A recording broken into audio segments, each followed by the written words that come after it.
Hello, everyone, and welcome again to another Teacher Joseph podcast. Today's phrase is to be hooked on something.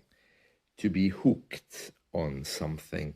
And that's a playful way to describe a habit which may look like an addiction. Now, we often refer to, for example, children playing video games too much. Parents might say, "Oh, you're really hooked on that, aren't you?" And if someone is very passionate about a hobby, we often refer to them as being hooked, particularly on things like food. We can say, for example, "Oh, my children are really hooked on fish and chips. They love that." It's a way of referring to someone using a repetitive habit. Now, we often use it playfully. There's no darker meaning to it, although it does indicate that perhaps there's some kind of resemblance to people who have an addiction. Now, people who have an addiction, let's say to alcohol or drugs, they don't usually talk about themselves being hooked on something, but it may be that the habits that they have are the same, although having an addiction, of course, is a much more serious problem. Let's examine this a little bit deeper. So there's a news story today, and it says, "Addicted Brits are so hooked on their smartphones, they need a fix from them every hour." Now, this is indicating that British people love to use smartphones. Now, there's no indication, as far as I know, that you can actually become addicted to them in the same way that you can become addicted to a type of alcohol, for example. But it says here, new research also reveals we are more dependent on the devices than people in the US, France, and Germany, with 14% of British people unable to go just 15 minutes without checking their telephone. And they have an expert here who says, "We have a serious problem when it comes to smartphones and social media.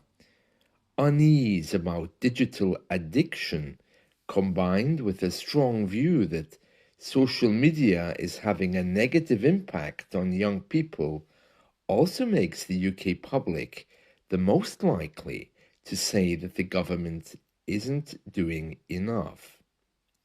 The poll showed 44% of British adults, equivalent to 29.5 million, stare at their phone every hour. Experts warn they are so addictive that users get the same chemical kick out of refreshing them as they do when they're gambling. The story says that a mum of two children who runs a business called Smartphone Free Childhood believes there should be a ban in schools. She said, "We're just asking that when children go to school, they take the SIM card out, pop it in a Nokia, and then everyone's got the same safe device."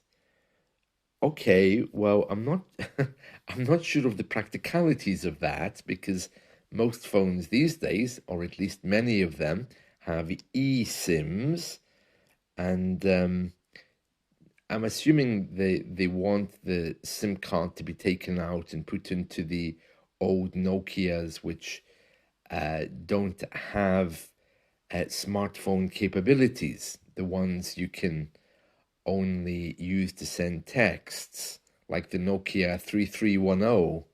That was one of my first phones. I loved that phone. But anyway, you can hear this story started off by talking about British people being hooked on their smartphones.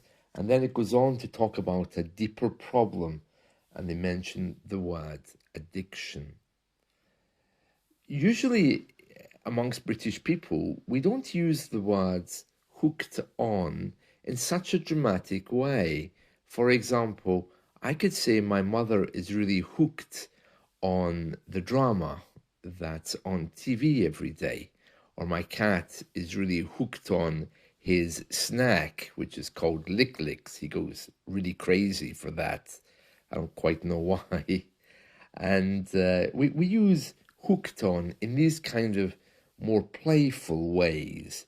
But as we can see here, it's also used to talk about things which are a little bit darker. So there we are, to be hooked on. This is a very old song, Hooked on a Feeling by Blue Suede. Although I think I remember it from the 1990s TV show Ally McBeal. It says here, I'm hooked on a feeling, I'm high on believing that you're in love with me. So again, it's making reference there to addiction, but in a playful way. Hooked on a feeling, it means that I really enjoy the feeling. I'm hooked on it. And the next line, I'm high on believing. Well, of course, again, when addicts take their desired substance, we often refer to them getting a high. So I'm hooked on a feeling, I'm high on believing. Once you take your desired substance, you're left with a high. Or you can say, I am high on believing. But it's important again to point out here that hooked on something usually refers to something playful and innocent, unless the discussion goes a little bit darker. When I was a child, I was hooked on bubble gum. I loved bubble gum, you know, the kind of thing that you chew in your mouth and then you make a big bubble with it, and then it bursts. And we even have a genre of music called bubblegum music, which is feel-good music, the kind of music from the 1970s and 80s where you would have your roller skates chewing your bubblegum going down the streets. Bubblegum, yes. So just to finish off with this song, I mean, the lyrics are not very exciting, but this part, I'm hooked on a feeling, I'm high on believing that you're in love with me, shows the playful way in which we use hooked on to refer to the lighter side of addictive behavior. Speaking of getting hooked, there's another couple of stories here, all about British food. Now, I have to warn you, for those of you who love food, these stories are in rather bad taste. So if you're someone who's passionate about food or sensitive about it, you may not like the following stories. One is about an Englishman who's discovered that dipping cheese into coffee may give a delicious alternative to working with pastries. This man, Edward Hancock, who claims to be a cheese expert, he says not only does it produce a great tasting drink, but bits of cheese in the bottom of your coffee are really delicious. He says, Choffee, cheese with coffee, balance the bitterness and acidity of the coffee alone. And apparently Scandinavians already do this. They put certain types of cheese in their coffee to make it taste nice. They can dip it in, or they can dunk it. We've spoken about the verb to dunk before, just like the chain of coffee shops, Dunkin' Donuts. It's a very popular shopping chain here and in America, where you can shop for your donuts. I think they're online as well. So it's called Dunkin' Donuts because basically you dunk them. You break a bit off and you dunk it in your coffee and you eat it. The verb is to dunk. So they're saying here that you should dunk your cheese into coffee as they do in Scandinavia. And it seems that many British people are getting hooked on this in the morning times. But they're very quick to point out here, because you know British people don't really taste things, nor do we respect food. It says here, be careful, because not all cheeses go well with coffee. Flavors can clash. And they're saying that the best coffee to use is a 9-month aged Swift Reserve cheese with an espresso.